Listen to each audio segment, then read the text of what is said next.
তিনি শুধু প্রযুক্তিপ্রেমী নন, প্রযুক্তিকে নিজের কাজের অংশ করে নিয়েছেন মিস্টার শামীম। নিরাপত্তা, স্বাচ্ছন্দ্য আর আধুনিক নিয়ন্ত্রণ নিশ্চিত করতে নিজের ক্লায়েন্টের জন্য তিনি বেছে নিয়েছেন সোহাবের স্মার্ট হোম সলিউশন। চলুন দেখে নিই কিভাবে মিস্টার শামীমের সাধারণ একটি বাড়ি রূপ নিয়েছে একটি পূর্ণাঙ্গ সোহাব স্মার্ট হোমে। বাড়িটা আমি আমার মতো করে কন্ট্রোল করতে পারি যেন। অ্যাকচুয়ালি এখানে আমার স্মার্ট লাইট বা স্মার্ট হোমটা তৈরি করার উদ্দেশ্যটা হচ্ছে যে জিনিসটাকে ইজিলি ইউজ করে, অ্যাট দ্য সেম টাইম এই জিনিসটাকে আমি যেহেতু লাইট নিয়ে কাজ করি, এখানে লাইটের ফাংশনটাই বেশি ছিল। লাইটটাকে আমাকে ডিম করা এবং ডিম থেকে আপার লেভেলে নিয়ে গিয়ে লাইটটাকে সেট করা।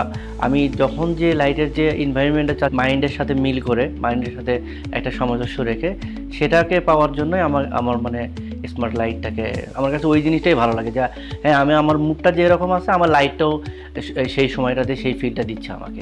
এর সাথে সাথে আমরা যে স্মার্ট কার্টেনগুলো ইউজ করতেছি, সেই কার্টেনগুলো দেখা যায় যে নর্মালি ম্যানুয়াল কার্টেনগুলো আমাদেরকে উঠে গিয়ে সেট আপ করতে হয়। স্মার্ট কার্টেনটা আমি একটা ইম্পর্টেন্ট ইস্যু নিয়ে কথা বলতেছি কোনো ক্লায়েন্টের সঙ্গে বা আমার কোনো গেস্টের সঙ্গে, আমি আমার সিটে বসে আমার মোবাইল অ্যাপ দিয়েই আমার মানে সিট থেকে যে সেটাকে আমি খুলতে পারছি এবং ডে লাইটটা পাস করাতে পারছি এবং অ্যাট দ্য সেম টাইম আমি বন্ধও করতে পারছি। অ্যাকচুয়ালি সোহাবের সঙ্গে আমার প্রথমেই ওইভাবে পরিচয় ছিল না। আমি কোনো এক স্রোতের রেফারেন্সে তাদের সঙ্গে পরিচিত হই।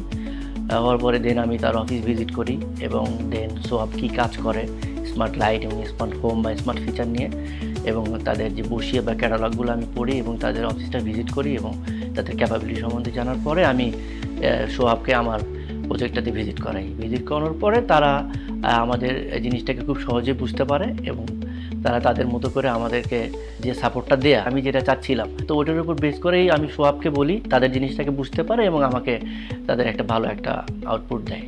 ওনাদেরকে আমি যখন যে সময় চেয়েছি সেই সময় তারা আমাকে সাপোর্ট দিয়েছে। অবশ্যই আমি তো অন্যদেরকে রিকমেন্ড করব এবং আমার নেক্সট প্রজেক্টগুলোতেও আমি ইনশাল্লাহ ওনাদের সাথে আশা করব যে আমাদের এই সামনে এগিয়ে নিতে পারি ভালোভাবে।